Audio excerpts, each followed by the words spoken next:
a powerful story, and I know you're just probably thrilled to be a part of it. And how cool is it that you can represent your grandfather in this? Maybe talk about that. What, when you first heard or jumped at the chance to do it, kind of walk me through that. Well, I didn't jump, and I didn't go looking for this. I had enough work. Yeah. I worked for my dad. He's given me enough work. Right. But I had someone dropped my name to one of the producers and said, you should get Will to play his grandfather. And so they called me and started talking to me about it. And I wasn't real sure about it. Yeah, I mean, I'm not an actor. But we prayed about it. I have to get permission from my dad because I work for him, so I just can't go off and do a movie. Right. And so Dad gave me let's put some feelers out and see what happens, and we'll just let God take care of it. And that's what we did. And it worked out where I could be a part of it, and I'm grateful for it.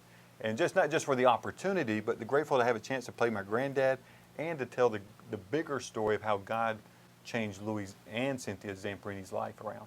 Right. Right. Well, did you take it for granted, or did you go back and research?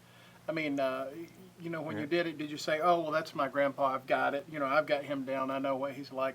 Or did you go back and look at old tapes? Oh no, I looked at it's not tapes. Oh, There's a few old reels and stuff like that. But his actual sermons were on wire back then. They were on this wire. It looks like fishing line. It's magnetized, and so we still have all that stuff. We got all the original copies, and so I was listening to those.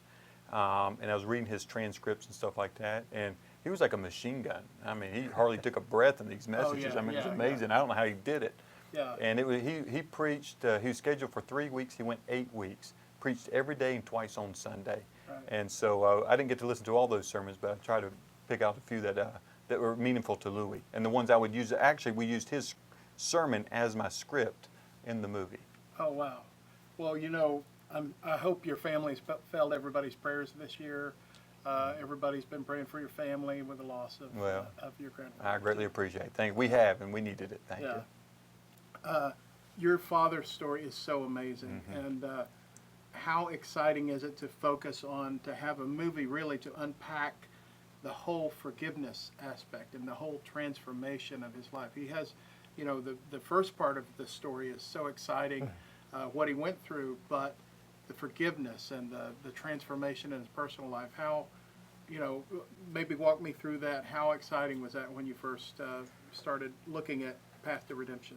Well, of course, it's a story that's too big for one single film. That's why it took two movies to do it. So I was, of course, disappointed that we couldn't tell the whole story in the first film, but elated that we were able to tell it in Unbroken, Path to Redemption, because the team that was put together to do this film was the right team to tell this part of the story. It focuses on his struggles with PTSD and being able to overcome that through faith in Christ at the preaching of Will's granddaddy. And so for me, I'm just absolutely thrilled that it's been done, it's here, and it's going to get through to just millions of people. Mm-hmm. You grew up with your father probably as kind and already transformed by God. And so what is it like to go back and look at his life pre-Christ, pre-conversion? How foreign is that, or is it something you had to wrap your head around, that your dad could be that way, or that he could suffer in that way? Well, I got a little bit of his anger when I was a bad boy, so I got a little taste of it. I was just wondering if there were still remnants of it.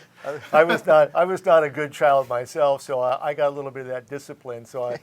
But I didn't know him before he was a Christian. The only Louis Zamperini I knew was the loving father, the humorous man with just a joyous attitude.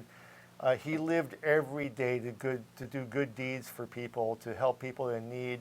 I just remember, someone's got a flat tire on the side of the road. He pulls over. He's going to help them through that. And every time he did something like that, he had an opportunity to talk to them about Jesus, which was the focus of his life after his encounter with Billy Graham. Yeah. Well, thank you so much. Thank you for sharing both of your stories with us and your family stories. Thank you for all the people who will be inspired by this movie. Well, thank you, buddy. Appreciate it. Nice to meet you. It's been a pleasure. Nice to meet you. Thank you, buddy. Thank you.